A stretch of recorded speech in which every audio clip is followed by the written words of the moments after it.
IPL शुरू हो चुका है। कल जो है आरसीबी का और एसआरएच का मैच था। आरसीबी जीत गई, जीत के साथ शुरुआत हुई है, लेकिन जैसी आरसीबी जीतती है तो एक कंट्रोवर्सी आ जाती है सामने। कई सारे फैंस जो आरसीबी वाले हैं वो तो कह रहे हैं कि नहीं कोई कंट्रोवर्सी नहीं है, लेकिन जो एसआरएच वाले फैंस हैं वो कह रहे हैं कि नहीं भाई, ये सच में एक बहुत बड़ा मुद्दा है। दरअसल हुआ ये कि हेनरी क्लासन का कैच पकड़ा गया था, फिल सॉल्ट ने लिया, और जब कैच पकड़ा जा रहा है तो उस समय ऐसा लग रहा है कि उनका जो पैर है वो बाउंड्री से टच हो रहा है। मतलब एक कैमरे का जो एंगल है उसमें, हालांकि थर्ड एम्पायर ने उसको बकायदा आउट ही रूल किया है, और उसके बाद काफी मतलब विवाद टाइप का हल्का फुल्का देखने को मिला। फिर क्लासन चले गए थे वापस पवेलियन। लेकिन ये जो पूरी कंट्रोवर्सी हुई है, इसने ये मुद्दा गर्म कर दिया है कि क्या थर्ड एम्पायर से गलती हो सकती है, या व्यूअर्स के देखने में कोई मतलब ऐसा भाई आप देख सकते हैं कैमरे की प्लेसमेंट ऐसी है कि आप उस तरह से नहीं देख पा रहे हो, और जस्ट थोड़ी देर बाद पैर जो है वो बाउंड्री से टच हुआ हो। तो एग्जैक्टली सिचुएशन क्या है, आप ये बताइए कि क्या यहाँ पे कोई सचमुच का मुद्दा है ऐसा, या केवल ऐसे जो कॉन्स्पिरेसी थ्योरीज चलती हैं क्योंकि मैच आरसीबी जीत गई है तो इसलिए भी शायद ऐसा हो रहा हो। देखो, आरसीबी के जितने लवर्स हैं उतने हेटर्स भी हैं, ये तो माननी पड़ेगी बात, क्योंकि अपना अपना फैन बेस होता है हर किसी का। लेकिन ये एसआरएच वाले नहीं कह रहे कि भाई मानी हुई है, मतलब ओवरऑल जो फैंस हैं क्रिकेट के वो कह रहे हैं। और पहली बार देखने में यही लगता है कि उनका पैर फिल सॉल्ट का वहां पे लग गया है। लेकिन बड़ी बात आयुष ये है, ऐसी चीजें ना थोड़ा बीच में जाकर जब टूर्नामेंट थोड़ा हो जाता है, 15-20 मैच हो जाते हैं तब सामने आते हैं। लेकिन पहले ही मैच में ये चीज सामने आना, और चिन्नास्वामी स्टेडियम तो वैसे ही आपको पता है कंट्रोवर्सी का एक हब बन गया था। पिछले कुछ सीजन में आपने देखा था, लास्ट सीजन क्या हुआ, वहां पे स्टैम्पेड वगैरह हुआ तो सबने देखा। लेकिन ये जो मैच हुआ आरसीबी वर्सेस एसआरएच का, ठीक है मेरिट्स पर बात करें तो आरसीबी ने अच्छा खेला, वो जीते भी, बॉलिंग भी उनकी थोड़ी ठीक रही एसआरएच से, और बैटिंग तो कमाल की रही। विराट कोहली ने बड़े अच्छे रन बनाए वहां पर, फिर उनके देवदत्त पडिक्कल ने अच्छे रन बनाए, कप्तान रजत पाटीदार के बल्ले से तूफानी पारी निकली। वहां पर ईशान किशन भी अच्छा खेल के गए, हेनरी क्लासन वो भी अच्छा खेल रहे थे। क्योंकि दोनों के बीच में हुआ क्या कि कल जो मैच खेला गया दोस्तों, अगर आपने मैच देखा हो आरसीबी वर्सेस एसआरएच के बीच, आरसीबी ने पहले टॉस जीता था, और यहां पर चिन्नास्वामी स्टेडियम में देखो, मतलब आंख बंद करके कोई भी कप्तान टॉस जीतेगा वो 100 में से 95 टाइम्स या 96 टाइम टॉस जीतकर पहले बॉलिंग ही चुनेगा, क्योंकि यहां पर चेस करना आसान होता है। इसी वजह से आरसीबी के कप्तान ने यहां पर बॉलिंग चुनी और एसआरएच को पहले बल्लेबाजी का न्योता दिया।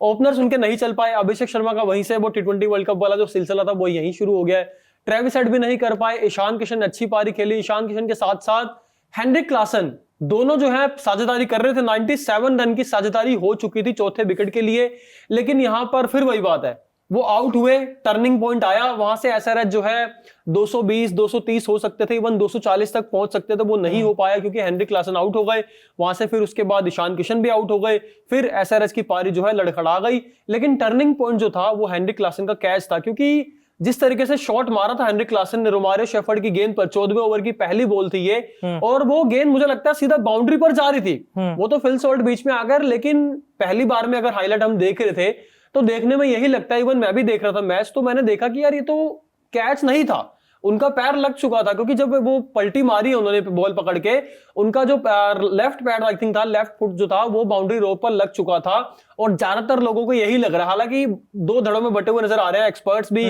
कमेंटेटर भी, फैंस भी, लेकिन पहली बार में देखने में आयुष यही लगता है कि उनका पैर जो है फिल सॉल्ट का बाउंड्री पर टकरा गया था।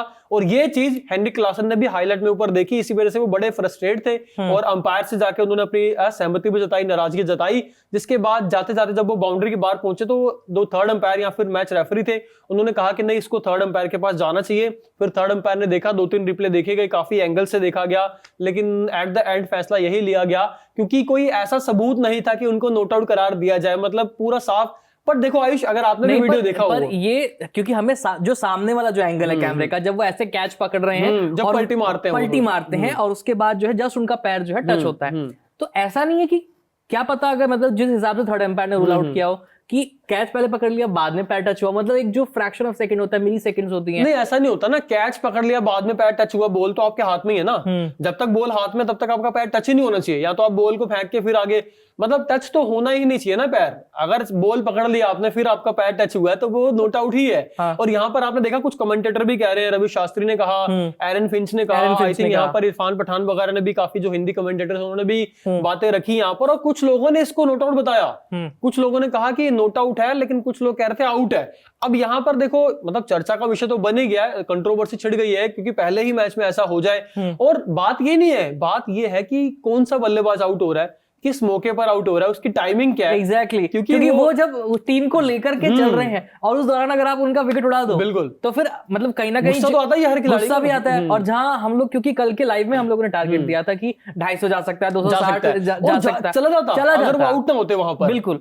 लेकिन तो कहीं ना कहीं अगर मतलब ये क्लासन आउट ना होते तो आपको लग रहा है कि 250 का स्कोर टच हो सकता था? देखो जिस तरीके की जहां पे यहाँ पे बल्लेबाजी आसान थी, देखो कल नो डाउट यार कहना पड़ेगा कि अभिषेक शर्मा से नहीं हो पाया, ट्रेविस हेड से नहीं हो पाया। अब आरसीबी के बल्लेबाजों को देखो, उनके तो मतलब निचले के बल्लेबाज तो आए नहीं। विराट कोहली ने मारे रन, हाँ ठीक है, फिल सोल्ट आउट हुए, देवदत्त पडिक्कल ने बहुत अच्छी पारी खेली, तूफानी 50 बनाई उन्होंने, विराट कोहली ने बनाए, वहां पर रजत पाटीदार ने रन बनाए, टिम डेविड ने आके मारे। लेकिन यहाँ पर एसआरएच के अगर टॉप ऑर्डर से अगर योगदान आ जाता, अगर कंट्रीब्यूशन आ जाता, तो मुझे लगता है कि ये 240 230 के अराउंड, इवन 250 तक भी स्कोर जा सकता था। और ईशान किशन भी तो बाद में आउट हो गए ना, हेनरिक क्लासन आउट हुए तो उसके बाद ईशान किशन आउट हो गए। अब हेनरिक क्लासन जो 31 रन बनाकर खेल रहे थे 21 बॉलों पे, लेकिन वो शॉट अच्छा मारा था, पहले ही गेंद पर उन्होंने टैकल करने की सोची थी कि मैं इनके ऊपर हावी हो जाऊं, रोमारियो शेफर्ड के ऊपर, और वो प्लान उनका कामयाब भी हुआ। लेकिन वो जो कैच फिल सोल्ट ने पकड़ा, हालांकि फिल सोल्ट की दाद देनी पड़ेगी, दर्शकों ने देखा ही होगा, जो कल 3 कैच फिल सोल्ट ने पकड़े, तीनों ही बड़े जबरदस्त थे। लेकिन एक कैच को लेकर बवाल हुआ है, कंट्रोवर्सी हुई है कि उनका पैर टकरा गया या फिर नहीं टकराया। थर्ड अंपायर ने तो आउट दे दिया। अंपायरिंग को लेकर भी सवाल उठ रहे हैं, बाय द वे अंपायरिंग पर सवाल उठ रहे हैं कि अंपायर कैसे आउट। थर्ड अंपायर को तो हम तभी अप्रोच करते हैं ना जब वहां के जो अंपायर है उनसे डिसीजन में थोड़ा सा मतलब आप सहमत नहीं होते, तब थर्ड अंपायर के पास जाया जाता है। देखो आयुष, होता क्या है, जब बाउंड्री पर ऐसे कैचेस होते हैं ना, तो मतलब ऐसा नहीं हो सकता कि आपका जो ऑन फील्ड अंपायर है वही डिसीजन ले ले, क्योंकि ऐसा हो ही नहीं सकता ना कि वो तो ना देखने जाके बाउंड्री पर क्या हुआ है, या तो खिलाड़ी खुद से बता दे। कुछ खिलाड़ी आपने देखा खुद बता रहे थे, हाँ भाई छक्का है, बाउंड्री पे लगी है, वो मना कर देते हैं, ईमानदारी वाली चीज भी होती है। लेकिन कल फिल सोल्ट ने कुछ ऐसा नहीं कहा। अब क्या वाकई नहीं लगा उनका पैर इसलिए नहीं कहा, या फिर लगा, या फिर बेईमानी की गई? आपको क्या लगता है कि कंट्रोवर्सी खिंचने वाली है इस पूरे सीजन में? देखो, जब क्रूशियल मैचेस, जब ये आगे जाके पता लगेगा, जब ऐसे मैचेस कोई टीम हार जाती है ना, और जब टर्निंग पॉइंट पे जब ऐसी चीजें होती हैं, तब इस बात की चर्चा होती है कि यार अगर वो मैच हम जीत जाते, अगर हेनरिक क्लासन आउट ना होते, हालांकि पहला मैच आप कहेंगे कि ठीक है यार पहला ही मैच तो हारे हैं, रिकवरी का और बहुत ये हो सकता था जब डू और डाई मैच होता, यानी कि जब आगे जाके नॉकआउट स्टेज में पहुंचने वाली बात होती कि इस मैच से आप क्वालिफाई करोगे सुपर 8 में या 4 में, टॉप 4 में, या फिर सेमीफाइनल खेलोगे, तब कह सकते थे आप कि हाँ बवाल ज्यादा होता। लेकिन मुझे लगता है कि 1-2 दिन में ये बवाल शांत हो जाएगा।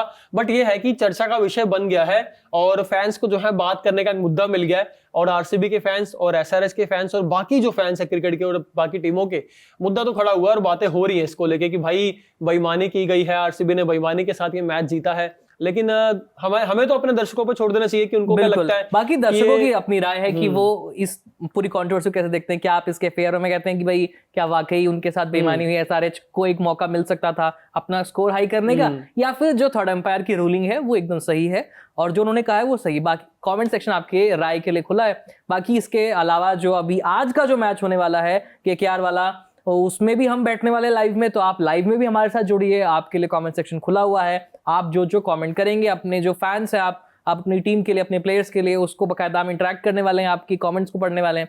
तो आप लाइव के साथ जुड़ना मत भूलिएगा। और इसके साथ ही बाकी दिनेश के लिए और रवि के लिए आपके जो सवाल हैं वो भी आप लिख करके भेज दीजिए, क्योंकि ये हमारे एक्सपर्ट हैं और ये वो सभी सवालों का जवाब देंगे। मेरा नाम है आयुष, मेरे साथ है दिनेश। देखते रहिए कड़क क्रिकेट। धन्यवाद।